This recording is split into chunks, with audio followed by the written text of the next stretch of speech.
지난 시간에 말씀드렸던 활동성 지표를 좀 마저 짚고 가겠습니다. 오늘 방송 중요합니다. 일단 총자산 회전율에 대해서 말씀을 드릴 거예요. 요거는 매출을 평균 총자산으로 나눠서 구합니다. 자, 중요도 면에서는 사실 조금 떨어지지만 나중에 배우시게 될 듀폰 분석에서 아주 중요하게 쓰이는 지표인 만큼 충분한 이해가 좀 필요합니다. 자, 총자산 회전율은 회사의 총자산이 얼마만큼의 매출을 창출하는지를 보여주는 지표입니다.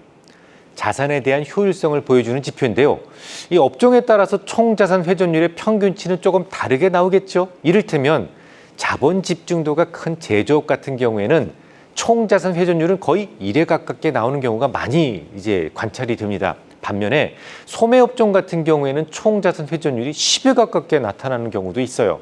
다른 지표들도 마찬가지겠습니다만 특히 총자산 회전율 같은 경우에는 업종에 따른 편차가 크기 때문에 반드시 같은 업종, 동종 업종에 대한 상대적 비교치가 필요하다라는 점을 꼭 염두에 두십시오. 같은 업종 내에서 총자산 회전율이 낮게 나온다라는 것은 뭘 의미할까요? 자본금이 자산 계정, 예를 들어서 받을 업이라든지 이런 쪽에 너무 많이 묶여 있구나라고 해석할 수 있어요. 반대로 너무 높은 회전율을 보이고 있다면 잠재적 매출에 대해서 너무 작은 자산을 가지고 있거나 혹은 설비가 이미 노후화되었을 수도 있습니다. 현재 회사 설비의 자산 가치가 작다는 것은 이미 많은 감가상각이 진행되어 있다라고 볼 수 있으니까요. 자, 두 번째를 보시겠습니다. 운전자산 회전율인데요. 매출을 평균 운전자산으로 나눠서 구합니다. 운전자산 회전율이라는 것은 뭘까요? 역시 매출을 평균 운전자산으로 나눠서 구한다라고 말씀을 드렸는데 이 운전자산의 효율성을 엿볼 수 있는 그런 지표입니다. 운전자산의 의미를 좀 다시 한번 떠올려 주십시오. 이게 뭐예요? 이게 유동자산에서 유동부채를 뺀 거지 않습니까? 자, 그런데 유동부채 중에서 거의 대부분을 차지하는 것이 뭡니까? 이게 바로 매입부채예요. 물론 선수금도 있을 수가 있겠지만 선수금은 있어도 빼고 계산하는 것이 조금 더 회사 가치에 근접하다라고 여러분께 이미 가르쳐 드렸으니까 유동부채는 그냥 외상으로 원자재를 사온 것이 대부분이다. 이렇게 생각하고 가겠습니다. 그래서 만약 유동부채, 즉 매입 채무가 크다면 분모는 작아지게 되겠죠. 이건 운전자산 회전율을 크게 만들게 됩니다. 자, 매입 채무가 뭐라고요? 재고자산 더하기 매출채권. 매입 채무가 이것과 동일하거나 혹은 오히려 초과하는 수준으로 보유하고 있다면 이 회사의 운전자산 회전율은 커질 수밖에 없어요. 결국은 운전자산 회전율이 높아지고 있다는 것은 평균 운전자산이 작아지고 있다는 것을 의미하고요. 이렇게 되면 자칫 회사가 망할 수 있다. 유동성 위기에 빠질 수 있다라는 말이 되기 때문에 자, 갑자기 중요합니다. 갑자기 운전자산 회전율이 높아진다. 그런 회사들은 좀 이렇게 뱁새 눈을 하고 쳐다보셔야 됩니다. 물론 그렇다고 운전자산 회전율이 너무 낮은 것도 운전자산에 대한 효율성이 작아서 바람직스럽진 않아요. 자, 이제부터 중요합니다. 지금까지 배우셨던 것을 토대로 어느 회사의 활동성 관련 지표를 보고 이 회사를 한번 잘 살펴보도록 하겠습니다. 맨 위에 보세요. 맨 위에 보시면 총자산 회전율이 보이시죠?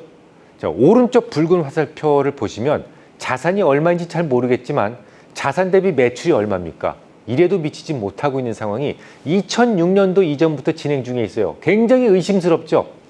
영업 기반에 심각한 의심이 가는 구간이 오래전부터 진행되고 있었단 말인데 자, 심지어 파란색 화살표를 보세요. 2009년에 와서는 총자산 대비 매출이 고작 1%. 자, 그러면 총자산이 10억이라면 매출이 1,000만 원이라는 얘기가 됩니다. 이게 과연 회사인가 싶을 정도죠. 자, 그러면 재고자산 회전율을 보시기 바랍니다. 2006년도부터 2008년도까지 회사가 재고가 점점 줄어들고 있다는 것을 알 수가 있어요. 2008년도는 그렇다 치고 금융위기가 있었으니까 2007년이나 2006년도는 시장이 너무너무 좋을 때였습니다. 회사가 재고 조정을 할 이유가 없는 시기였음에도 불구하고 이런 모습을 보이고 있다. 야, 이거 심각한 뭔가 좀 조짐을 느낄 수 있어야 되는 거예요. 재고의 감소가 얼마나 중요한지에 대해서는 이미 설명을 여러 번 드렸었죠. 라이퍼 리퀴데이션에 대해서 설명을 드렸었고요. 굉장히 많은 설명을 드렸기 때문에 이 정도 여러분들은 충분히 이해하실 거라고 믿고 생략하겠습니다. 자, 이제 검정색 화살표를 보시기 바랍니다. 매입 채무 회전율을 보면 2007년에 확 나빠지는 것을 볼 수 있어요. 매입 채무가 나빠진다는 것은 둘 중에 하나입니다. 장사가 안 돼서 원자재 매입이 작다든지 아니면 회사의 신용도가 작아져서 누구하고도 외상거래가 안 되는 거예요. 정말 둘 다 안 좋은 상황이죠. 2007년은 주가가 하늘까지 올라가던 해였는데 매입 채무가 줄어들고 있다?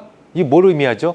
회사의 신용도가 상당히 심각한 결함을 드러내기 시작했다라는 것으로 우리가 해석할 수가 있는 거예요. 이 회사의 회전율을 쭉 살펴보니까 대략 2006년도부터, 그러니까 2007년도 이전부터 뭔가 알 수는 없지만 회사의 신용과 영업 기반에 심각한 문제가 생기기 시작했다라는 것을 알 수가 있어요. 그러다가 더는 볼 것도 없는 중대한 사건이 발생하게 됩니다. 2009년도에는 아예 매출 자체가 사라져버려요. 매출이 없어요. 회사에 매출이 없어요. 여기까지 보고 이 회사의 재무 상태를 분기별로 한번 추적해 보도록 하겠습니다. 자, 손익계산서를 한번 보시죠. 네모칸 부분을 보세요. 좀 웃어야 됩니다. 여러분도 같이 웃으셔야 돼요. 그러니까 2008년도 12월부터 매출에 심각한 결손이 시작되고 있습니다. 매출이 없어졌다는 얘기예요. 매출이 없어졌다는 얘기는 회사 가치 자체가 사라졌다는 얘기입니다. 자, 그러면 이 회사의 주가는 어떻을까요? 월봉입니다. 월봉. 주봉도 아니고 월봉입니다. 2007년도에 무려 15만 원까지 갔습니다. 이게 500원짜리 주식이었거든요.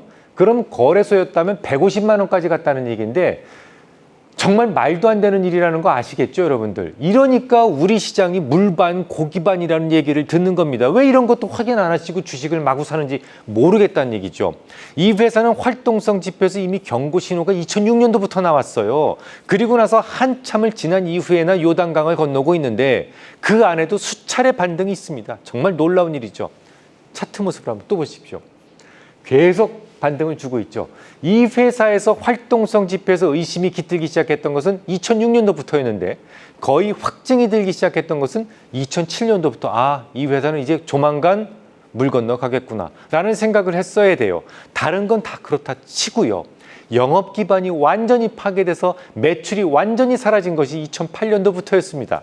그런데 이 종목은 버젓이 2009년도까지도 2,000원이 넘는 흐름을 보이고 있습니다. 액면가 500원이라면 거래소 기준으로 2만 원까지 갔었다는 얘기예요. 매출이 없는데 요걸 딱 5글자로 표시하면 뭐가 됩니까? 물반 고기반이 됩니다. 다음 주에 뵙겠습니다.